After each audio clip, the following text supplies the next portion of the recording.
Class 12-এর প্র্যাকটিক্যালে তোমাদের দুটো projection আছে। তার মধ্যে প্রথম যেটা আজকে শিখবো আমরা সেটা হচ্ছে কি সমক্ষেত্রফল বিশিষ্ট বেলন অভিক্ষেপ, যাকে ইংরাজিতে কি বলা হয়, সিলিন্ড্রিক্যাল ইকুয়াল এরিয়া প্রজেকশন। তো এইটা করতে গেলে দুটো মেথডে করা যায়, একটা হচ্ছে গ্রাফিক্যাল মেথড আর একটা হচ্ছে ম্যাথমেটিক্যাল মেথড। তো তোমাদের যে মাধ্যমে অঙ্কটা সম্পূর্ণ করতে হবে সেটা হচ্ছে কি গ্রাফিক্যাল মেথড। আর পরবর্তীকালে অর্থাৎ তোমরা ক্লাস 12 পাস করে গেলে গ্র্যাজুয়েশনে যদি কেউ ভূগোলে অনার্স নিয়ে পড়ো তখন কিন্তু অঙ্কগুলো ম্যাথমেটিক্যাল পদ্ধতিতে করতে হবে এবং প্রত্যেকটা আলাদা আলাদা প্রজেকশনের জন্য কিন্তু আলাদা আলাদা নিয়ম আছে। শুধুমাত্র সৃজনী ভূগোলকের যে ব্যাসার্ধ সেই ব্যাসার্ধটা সব ক্ষেত্রে এক থাকে, সেটা গ্রাফিক্যাল মেথডে অঙ্ক করো বা ম্যাথমেটিক্যাল মেথডে অঙ্ক করো। সেই সৃজনী ভূগোলকের ব্যাসার্ধটা কত থাকে, 640 মিলিয়ন সেন্টিমিটার। এই দেখো আমি লিখেছি 640,000 আবার 000 সেন্টিমিটার। তো এই সৃজনী ভূগোলক কি? সৃজনী ভূগোলক হলো কোনো সুনির্দিষ্ট স্কেলে তৈরি যে ভূগোলককে মানচিত্র অভিক্ষেপ আঁকার জন্য ব্যবহার করা হয় তাকেই আমরা কি বলছি, সৃজনী ভূগোলক। তো এবার এখানে দেখো আমি একটা অঙ্ক করেছি তোমাদের জন্যে। সেই অঙ্কটা কি, প্রথমে একটা আরএফ দেওয়া আছে। আরএফটা কত, আরএফ সম্পর্কে তোমরা আগে জানো, মানে 11-এ তোমাদের যখন লিনিয়ার স্কেল শিখেছো তখন কিন্তু এই আরএফ সম্পর্কে তোমরা জেনেছো। তো আরএফটা কত আছে, 1:114,000 আবার 000। এই স্কেলে কত ডিগ্রি অন্তর, 10 ডিগ্রি অন্তর। 20 ডিগ্রি পশ্চিম থেকে 60 ডিগ্রি পূর্ব দ্রাঘিমা এবং 40 ডিগ্রি উত্তর থেকে 40 ডিগ্রি দক্ষিণ অক্ষরেখা পর্যন্ত একটি সমক্ষেত্রফল বিশিষ্ট বেলন অভিক্ষেপ অঙ্কন করতে হবে। এই যে অঙ্কটা, এই অঙ্কটা কিন্তু তোমাদের বইতে আছে, অর্থাৎ তোমরা যে বইটা বেশিরভাগই ফলো করো সেটা হচ্ছে কি হাজরা দাস। এই হাজরা দাসের বইতে কিন্তু এই অঙ্কটা করে দেওয়া আছে। তো এই অঙ্কটা করতে গেলে যে সমাধানে 3টে স্টেপ আছে। প্রথম স্টেপটা কি দেখো, সৃজনী ভূগোলকের ব্যাসার্ধ, যেটাকে আমরা কি বলছি, আর। তো সেটা করতে গেলে তারপরে কি করতে হবে, প্রকৃত পৃথিবীর ব্যাসার্ধ ইন্টু কি আরএফ স্কেল। তো প্রকৃত পৃথিবীর ব্যাসার্ধ কত বলেছিলাম আগে, যে 640 মিলিয়ন সেন্টিমিটার। এবার গুণ করতে হবে কি আরএফ স্কেল। সেই আরএফটা কত দেওয়া ছিল, 1:114,000 আবার 000। দেখো এখানে আমি লিখেছি, এটা মানে কি, এটা মানে হচ্ছে এটা হচ্ছে উপরের লব আর নিচে হচ্ছে এটা হর। তো উপরে হচ্ছে 1 যাবে আর নিচে কত আসবে, 114, তারপরে 3টে শূন্য আবার 3টে শূন্য। তো দেখো আমি সেইভাবেই লিখেছি, উপরে 1, তার নিচে কত 114, 3টে শূন্য আবার 3টে শূন্য, তারপরে কি লিখেছি সেন্টিমিটার। তো 640 মিলিয়ন সেন্টিমিটারের সাথে উপরে 1 গুণ করলে কত হবে, সেই 640 মিলিয়ন সেন্টিমিটারই হবে। তারপরে নিচে কত যাবে, এইটা কত 114, 3টে শূন্য আবার 3টে শূন্য সেন্টিমিটার। এবার কাটাকুটি করতে হবে। কাটাকুটি করে 640কে 114 দিয়ে যদি ভাগ করি, ভাগ করলে কত বেরোবে, 5.614 সেন্টিমিটার। হলো এই পর্যন্ত। এইটুকু নিশ্চয়ই তোমরা বুঝতে পেরেছো, খুব সহজ অঙ্ক। এই ক্ষেত্রে একটা বলে রাখি, পরীক্ষার সময় অনেকেই ইংরাজি বাংলা মিশিয়ে ফেলে। এই ইংরাজি বাংলার যদি সমস্যা হয় তাহলে কিন্তু অঙ্ক ভুল হয়ে যাওয়ার সম্ভাবনা অনেকাংশেই বেশি থাকে। সেই জন্যে পরীক্ষার ক্ষেত্রে যে যেটাতে স্বাচ্ছন্দ্য বোধ করবে সেইটা দিয়েই অঙ্ক করবে। কেউ যদি মনে করে ইংরাজিতে করব সে ইংরাজিতে করবে, আর কেউ যদি মনে করো বাংলায় করব সে বাংলাতে করবে। তবে আমি এক্ষেত্রে সাজেশন দেব তোমাদেরকে যে অঙ্কটা সম্পূর্ণটাই ইংরাজিতে করতে। এটা গেল আমাদের কি স্টেপ 1। এবার স্টেপ 2 কি বলেছে, যে 10 ডিগ্রি ব্যবধানে নির্বাচিত অক্ষরেখা সমূহ। দেখো আমাদের এখানে অক্ষরেখা কত থেকে কত বলেছে, এক্সটেনশন বলে, বিস্তার বলে। এক্সটেনশন মানে হচ্ছে বিস্তার। অক্ষরেখার বিস্তার কত বলেছে, 40 ডিগ্রি উত্তর থেকে 40 ডিগ্রি দক্ষিণ। তো দেখো 40 ডিগ্রি উত্তর থেকে 40 ডিগ্রি দক্ষিণ, তো আমরা কি জানি, অক্ষরেখার মান কোথা থেকে ধরা হয়? নিরক্ষরেখা থেকে। নিরক্ষরেখাকে আমরা কত ধরি? 0 ডিগ্রি। এবার নিরক্ষরেখার উপরে যে অক্ষরেখাগুলো থাকে তাদের পাশে আমরা কি লিখি? উত্তর। আর নিচের দিকে যেগুলো থাকে তাদেরকে আমরা কি লিখি? দক্ষিণ। অর্থাৎ উত্তর গোলার্ধেরগুলো উত্তর অক্ষরেখা আর দক্ষিণ গোলার্ধেরগুলো দক্ষিণ অক্ষরেখা। তা আমাদের কত বলেছে? 40 ডিগ্রি উত্তর থেকে 40 ডিগ্রি দক্ষিণ। তো আমরা নিচের দিক থেকে শুরু করি। কত দেখো, প্রথমে 40 ডিগ্রি, কত ডিগ্রি ব্যবধান আমাদেরকে বলে দিয়েছে? 10 ডিগ্রি ব্যবধান। তো 40-এর পরে উপরে 10 ডিগ্রি কম হবে কত? 30, তারপরে 20, তারপরে হচ্ছে 10। প্রত্যেকটার পাশে কিন্তু কোন দ্রাঘিমাংশ সেটা কিন্তু লিখতে হবে। এটা যেহেতু সাউথ ছিল তাই হচ্ছে কি এটা দক্ষিণ। এবার 10-এর পরে চলে আসবে কে? 0 ডিগ্রি।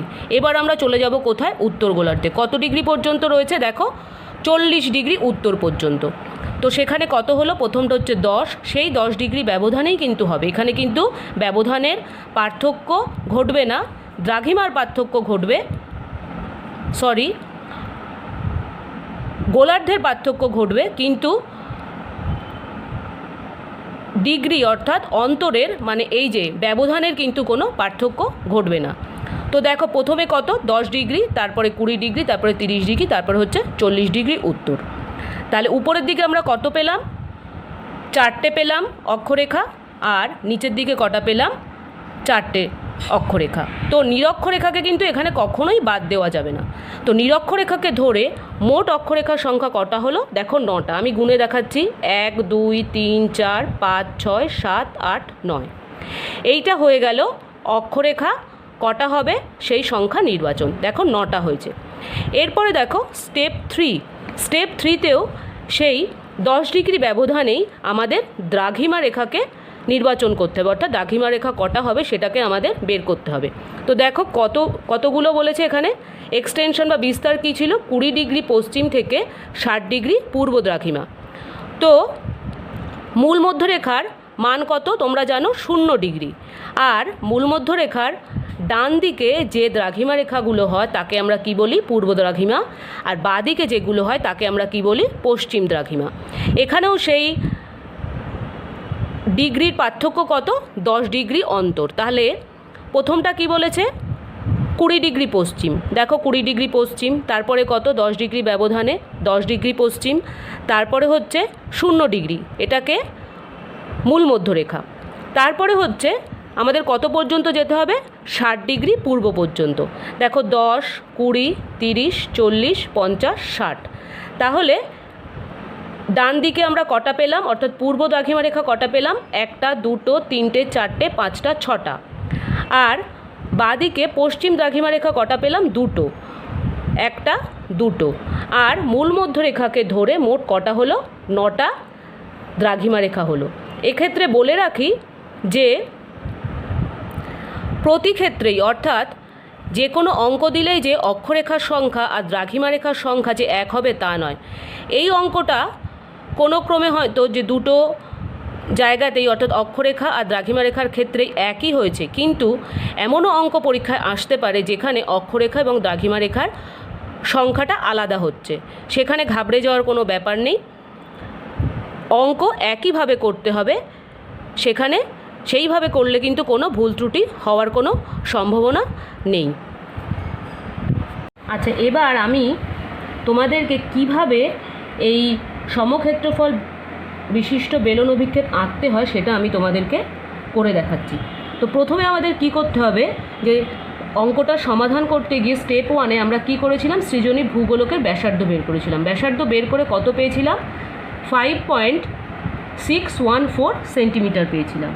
তো প্রথমে একটা দাগ কেটে নেব, সরল রেখা, যে সরলরেখাটার কোনো নির্দিষ্ট মাপ নেই। এই সরলরেখাটার নাম দিলাম কি? A B. এবার এই সরলরেখাটা থেকে 5.6 কেটে নেব। প্রথমে পয়েন্টটা করে নিচ্ছি, তারপরে এটাকে কেটে নেব কম্পাস দিয়ে।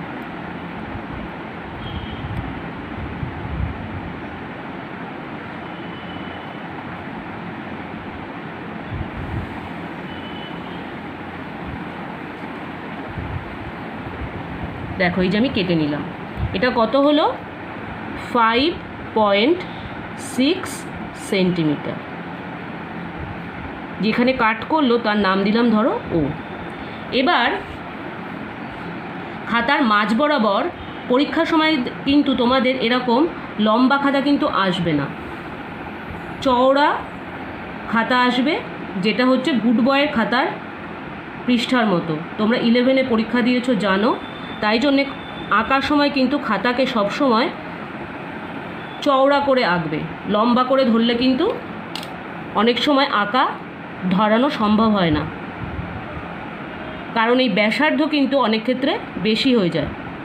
ওই জন্যে খাতা লম্বা করে ধরলে কিন্তু আঁকতে পারবে না, বেরিয়ে যাবে। এবার যে সরলরেখাটা আঁকলাম সেখান থেকে 6.4 সেন্টিমিটারের একটা ব্যাসার্ধ আঁকবো। দেখো এই ব্যাসার্ধটা আঁকলাম। এবার চাঁদা ধরে, যেটা ফুল সার্কেল চাঁদা তোমাদের সবার কাছেই আশা করি আছে, সেখানে যে সরলরেখাটা এঁকেছি যার কোনো মাপ নেই, মানে হচ্ছে এই সরলরেখাটা, সেখানটায় বসাবো কত? 0 ডিগ্রি। দেখো এখানে আমি 0 ডিগ্রি বসিয়েছি, এই যে 0 ডিগ্রি। এবার উপরে আছে 90 ডিগ্রি। এই 90 ডিগ্রিতে একটা পয়েন্ট করতে হবে, যাতে দাগটা বেঁকে না যায়, তার জন্যে মাঝখানেও কিন্তু আমি একটা করে পয়েন্ট করে নিচ্ছি। এবার এই মাথার থেকে, মানে 90 ডিগ্রি থেকে যেখান থেকে কাটিং পয়েন্ট ছিল সেই পর্যন্ত সরলরেখাটা আঁকবো। উপর থেকে নাও করতে পারো, শুধুমাত্র ব্যাসার্ধর সাইড দিয়েও কিন্তু করা যায়, তাতে কোনো অসুবিধা নেই।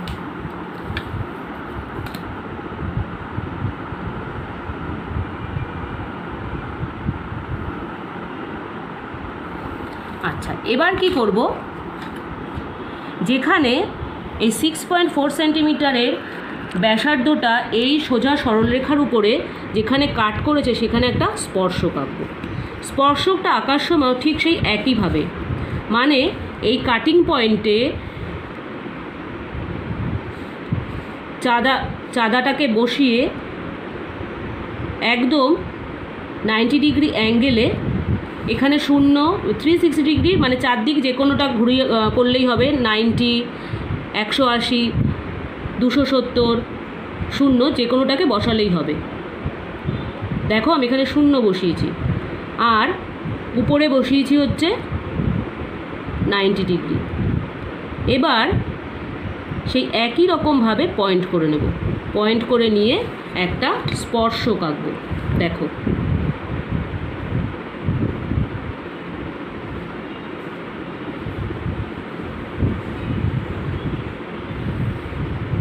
স্পর্শক আঁকা হয়ে গেল। এবার কি বলেছে আমাদেরকে, যে 10 ডিগ্রি ব্যবধানে, 10 ডিগ্রি ব্যবধানে আমাদের অক্ষরেখার সংখ্যা কটা ছিল? 9টা। কিন্তু উপরের দিকে কটা আছে? 4টে, আর নিচের দিকে কটা আছে? 4টে। তো এখানে এবার আবার কম্পাস এই চাঁদা বসাতে হবে। কোথায়? এই একদম শুরুতে, অর্থাৎ এই রেখা বরাবর। রেখাগুলো নাম দিয়ে দিই, তাহলে হয়তো তোদের বুঝতে সুবিধা হবে। পি কিউ আর এস, এটাকে দিয়ে দিই টি। এবার পি কিউ রেখা বরাবর আমি কি বসাবো? চাঁদা বসাবো। দেখো পি কিউ, আর এটাকে ধরো দিয়ে দিলাম কিউ। পি কিউ রেখা বরাবর আমরা চাঁদাটাকে বসাবো, কার সাথে? 0 ডিগ্রিটাকে রাখবো এই টি কিউ থেকে, টি কিউ এর উপর। তো দেখো এই যে টি কিউ এর উপরে আমি 0 ডিগ্রি রেখেছি। এবার কত ব্যবধান বলেছে? 10 ডিগ্রি ব্যবধান। এই যে এই দেখো 10 ডিগ্রি, আবার 10 ডিগ্রি, মানে 10-এর পরে কত হবে? 20, তারপরে আবার কত হবে? 30, তারপরে কত হবে? 40। তাহলে উত্তর দিকের 4টে অক্ষরেখা পেয়ে গেলাম। ঠিক একইভাবে দক্ষিণ দিকেও কিন্তু 4টে অক্ষরেখা করতে হবে। দেখো 0, 10, 20, 30, 40। খুব সাবধানে করবে, একটু উল্টোপাল্টা হয়ে গেলে কিন্তু পুরো প্রজেকশন কিন্তু ভুল হয়ে যাবে। এবার এই টি বিন্দু থেকে যে পয়েন্টগুলো করেছি উত্তর দিকে এবং দক্ষিণ দিকে, সেগুলোকে কিন্তু স্কেলের সাহায্যে যোগ করতে হবে।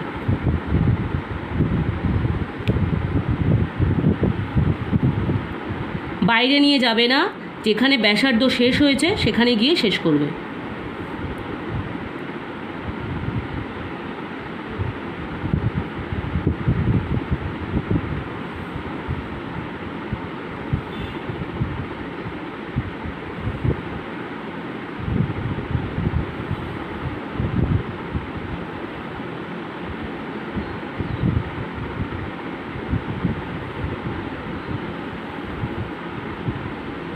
এটা উত্তর দিকের অক্ষরেখাগুলো আঁকা হয়ে গেল।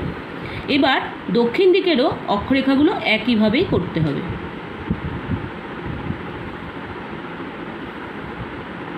এই যে এই পর্যন্ত আমি কিন্তু বাইরে বের করিনি।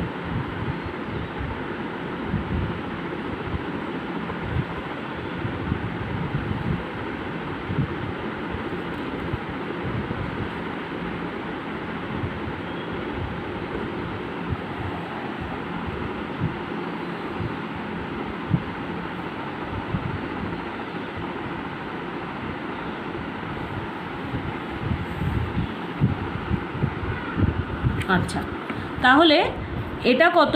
মাঝখানে যে সরলরেখাটা প্রথমে এঁকেছিলাম সেটা হচ্ছে 0 ডিগ্রি। তাহলে এটা কত হলো? 10 ডিগ্রি উত্তর, এটা 10 ডিগ্রি দক্ষিণ, এটা 20 ডিগ্রি। এটা প্রথমটা হচ্ছে যে সরলরেখাটা এঁকেছিলাম সেটা হচ্ছে 0 ডিগ্রি অর্থাৎ নিরক্ষরেখা। তারপরেরটা হচ্ছে 10 ডিগ্রি উত্তর অক্ষরেখা, তারপরেরটা 20 ডিগ্রি উত্তর অক্ষরেখা, তারপরটা 30, তারপরেরটা হচ্ছে 40 ডিগ্রি উত্তর অক্ষরেখা। ঠিক দক্ষিণে কত? এটা হচ্ছে প্রথমটা নিরক্ষরেখার নিচে যেটা, সেটা হচ্ছে 10 ডিগ্রি দক্ষিণ, তারপরেরটা হচ্ছে 20 ডিগ্রি দক্ষিণ, তারপরেরটা হচ্ছে 30 ডিগ্রি দক্ষিণ, তারপরেরটা হচ্ছে 40 ডিগ্রি দক্ষিণ। তাহলে আমরা অক্ষরেখাগুলো পেয়ে গেলাম। তাহলে দেখো 1, 2, 3, 4, 5, 6, 7, 8, 9, এই যে 9টা অক্ষরেখা, এই 9টা অক্ষরেখা কিন্তু পেয়ে গেলাম। এবার কি বাকি থাকলো? এবার বাকি থাকলো হচ্ছে দ্রাঘিমা রেখা। তো দ্রাঘিমা রেখা করতে গেলে আমাদেরকে কি কোন মাপ নিয়ে করতে হবে? এই মাপ নিয়ে করতে হবে, অর্থাৎ টি কিউ আর হচ্ছে যে অক্ষরেখাগুলো পেলাম সেই অক্ষরেখাগুলো এই অর্ধবৃত্তের উপরে যেখানে টাচ করেছে, অর্থাৎ এই যে এই পয়েন্টটা দেখতে পাচ্ছ, এই মাপটা কিন্তু সব জায়গাতেই সমান। যে অক্ষরেখার পার্থক্য যে মাপ উল্টোপাল্টা হবে তা কিন্তু নয়, এই মাপ কিন্তু সব জায়গাতেই সমান। এই যে সব জায়গাতেই কিন্তু সমান। এবার এই মাপ নিয়ে আমাদেরকে আঁকতে হবে। কি আঁকতে হবে? দ্রাঘিমা রেখা। তাহলে প্রথমে কি করতে হবে? প্রথমে হচ্ছে আঁকা কিন্তু সেট স্কোয়ার ধরে করতে হবে। আমার সেট স্কোয়ারটা এই মুহূর্তে আমি খুঁজে পেলাম না, হয়তো স্কুলে রয়েছে, তার জন্যে আমি দুটো স্কেলের সাহায্য নিচ্ছি। দেখো আমার ডান হাতটা কিন্তু ফিক্স আর বাঁ হাতটা কিন্তু সরছে।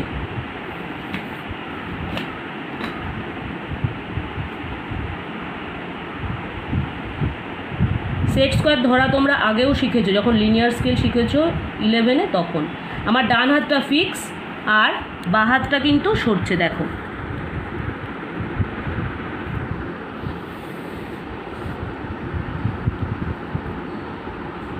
এই যে জায়গাটুকু, এটাকে ডটেড লাইনে করব, তারপরে পুরোটাকেই কিন্তু কী হিসাবে করব? সোজা দাগ, সরল রেখা। এবার তারপরের পয়েন্ট থেকেও করব স্পর্শক বরাবর ডটেড লাইন, তারপরে সোজা সমান্তরাল সরল রেখা।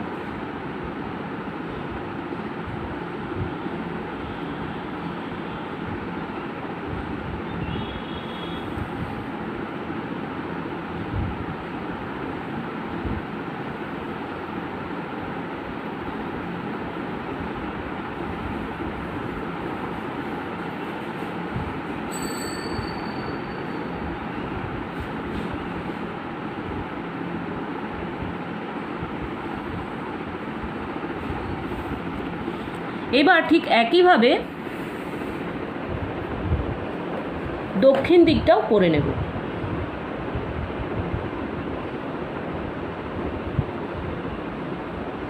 এখানেও কিন্তু আমার ডান হাতটা ফিক্স আর বাঁ হাতটা কিন্তু সরবে। তোমরাও কিন্তু তাই করবে।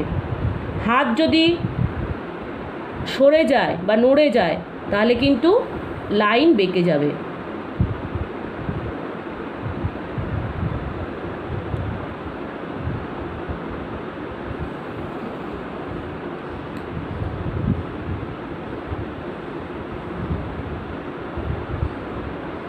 আমি সরাচ্ছি কারণ বাঁ হাতে যে স্কেলটা রয়েছে ডায়াগোনাল স্কেলটা ছোট, তাই জন্যে প্রথম থেকে মাপ নিয়ে করতে গেলে এইখানে টাচ করানো সম্ভব হচ্ছে না, ওই জন্যে সরাচ্ছি।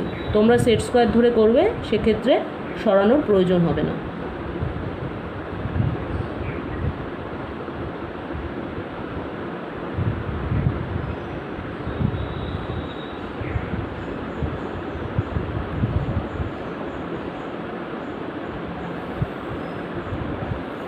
আচ্ছা, এবার এই যে মাপটা নিয়েছিলাম, দেখো সব জায়গাতে কিন্তু মাপটা সমান।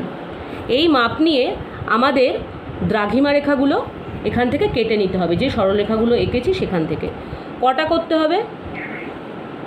বাঁ দিকে দুটো, অর্থাৎ পশ্চিম দ্রাঘিমা রেখা দুটো, আর ডান দিকে পূর্ব দ্রাঘিমা হচ্ছে কটা? একটা, দুটো, তিনটে, চারটে, পাঁচটা, ছটা।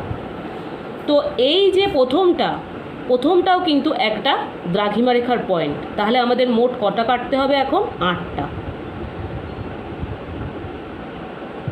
একটা করলাম, দুটো, তিনটে, চারটে, পাঁচটা, ছটা, সাতটা, আটটা। এই যে 1, 2, 3, 4, 5, 6, 7, 8। ঠিক একটা পয়েন্ট করলে তো আর দাগ কাটা যাবে না, তাই জন্যে আবার উপরের থেকেও কিন্তু দাগ কেটে নেব একইভাবে। 1, 2, 3, 4, 5, 6, 7, 8। 1, 2, 3, 4, 5, 6, 7, 8।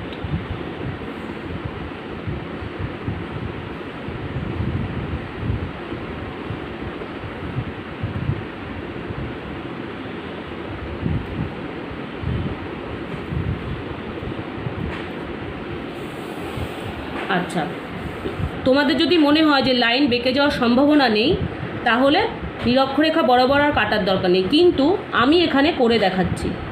1, 2, 3, 4, 5, 6, 7, 8।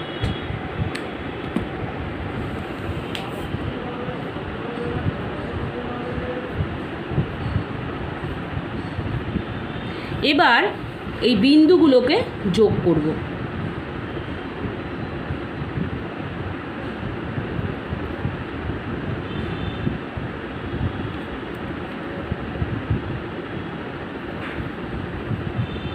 দেখো এই রকমভাবে যোগ করতে হবে।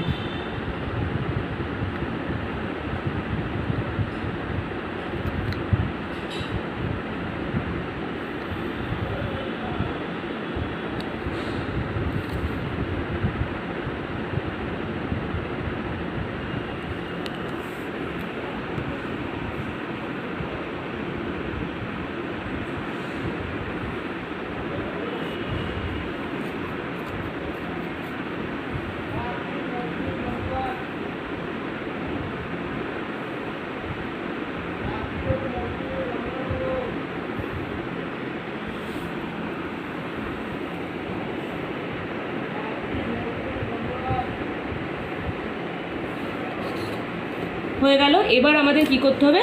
দ্রাঘিমা রেখাগুলো লিখতে হবে।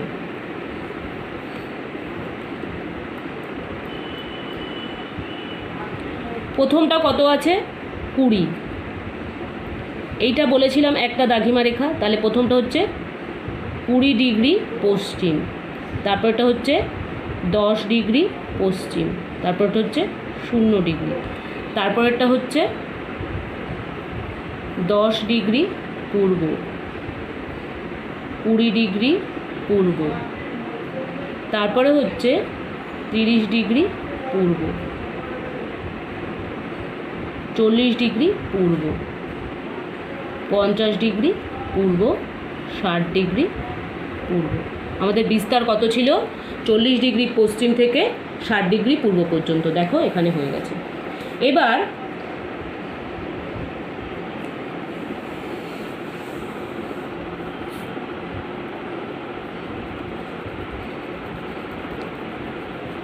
পরীক্ষার সময় অপ্রয়োজনীয় দাগ আঁকা কমপ্লিট হয়ে গেলে অবশ্যই মুছে দেবে, নাহলে কিন্তু পরিচ্ছন্ন হবে না আঁকাটা।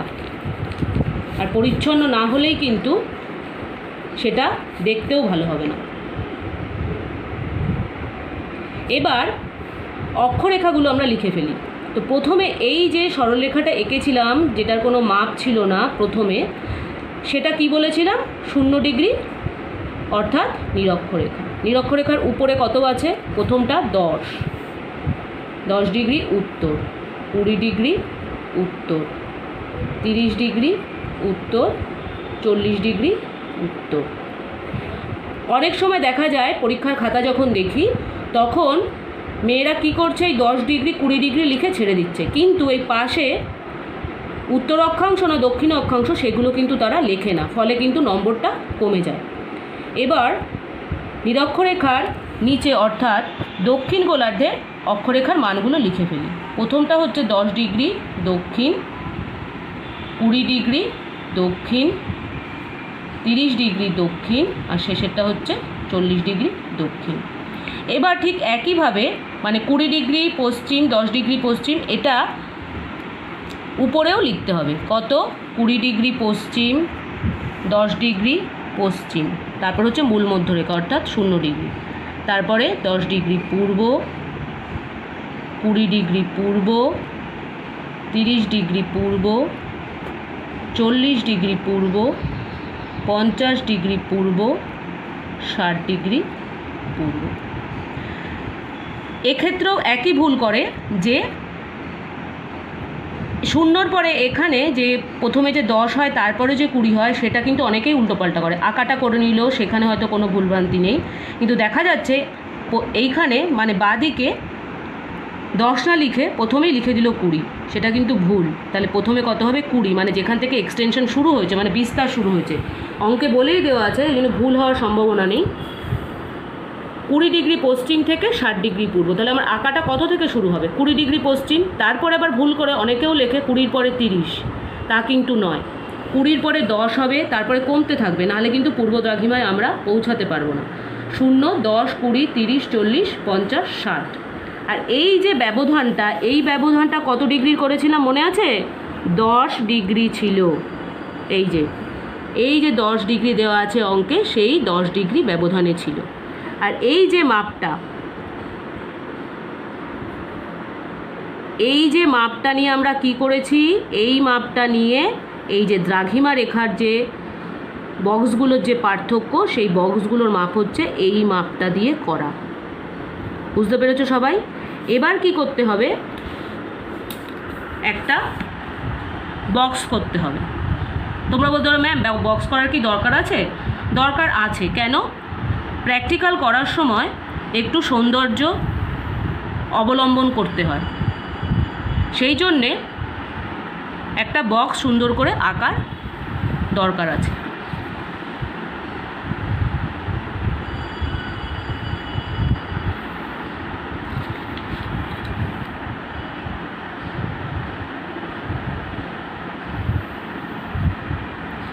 এই বক্সটা আঁকার পরে বা আগেও করে নিতে পারো, কি করতে হবে? আরএফ। আমাদের আরএফ কত আছে? আরএফ হচ্ছে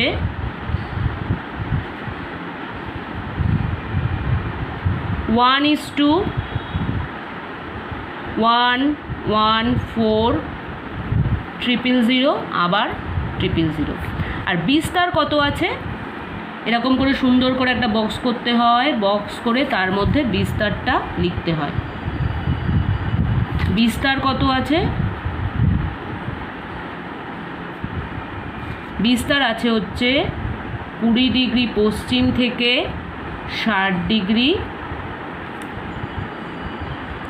20 ডিগ্রি পশ্চিম থেকে 60 ডিগ্রি পূর্ব, আর 40 ডিগ্রি উত্তর থেকে 40 ডিগ্রি দক্ষিণ। হলো, এবার আসল কাজ যেটা সেটা বাকি আছে, সেটা কি, সেটা হচ্ছে হেডিং লেখা। হেডিং না লিখলে কিন্তু কখনোই হবে না। তো হেডিংটা লিখি এবার, সমক্ষেত্রফল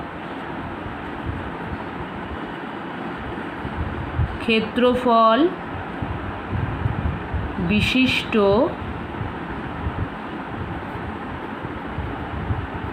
বেলন অভিক্ষেপ। তোমাদের বইতে দেখবে যে এখানে ম্যাপ আঁকা আছে, কিন্তু পরীক্ষার সময় কিন্তু এই ম্যাপ আঁকার কোনো প্রয়োজন নেই। প্র্যাকটিক্যাল খাতাতে করতে হবে, কিন্তু পরীক্ষার সময় কিন্তু ম্যাপ আঁকার কোনো দরকার নেই। আর তোমাদের বোঝার সুবিধার্থে আমি এই পয়েন্টগুলোর নাম দিয়েছিলাম, এই যে পি, টি, কিউ।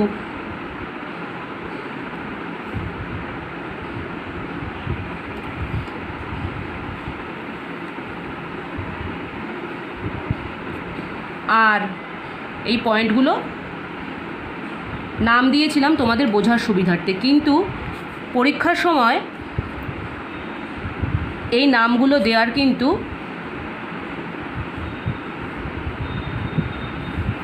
কোনো দরকার নেই। তোমাদের বোঝার সুবিধার্থে দিয়েছি, পরীক্ষার সময় কোনো দরকার নেই দেওয়ার। এই হলো আমাদের সমক্ষেত্রফল বিশিষ্ট বেলন অভিক্ষেপ। আর আরেকটা কথা যেটা অত্যন্ত গুরুত্বপূর্ণ, পরীক্ষার সময় পুরো কাজটা কিন্তু পেন্সিলে করবে। বক্স করার থেকে শুরু করে, হেডিং লেখা থেকে শুরু করে, মান নেওয়ার থেকে শুরু করে, মানে সরল লেখার মান নেওয়ার থেকে শুরু করে যাবতীয় লেখালেখির কাজ, সৌন্দর্যবোধ বেশি প্রকাশ করার দরকার নেই, পরিচ্ছন্নতা বজায় রাখার দরকার আছে। সেই জন্যে যাবতীয় কাজ পরীক্ষার সময় পেন্সিলে করবে।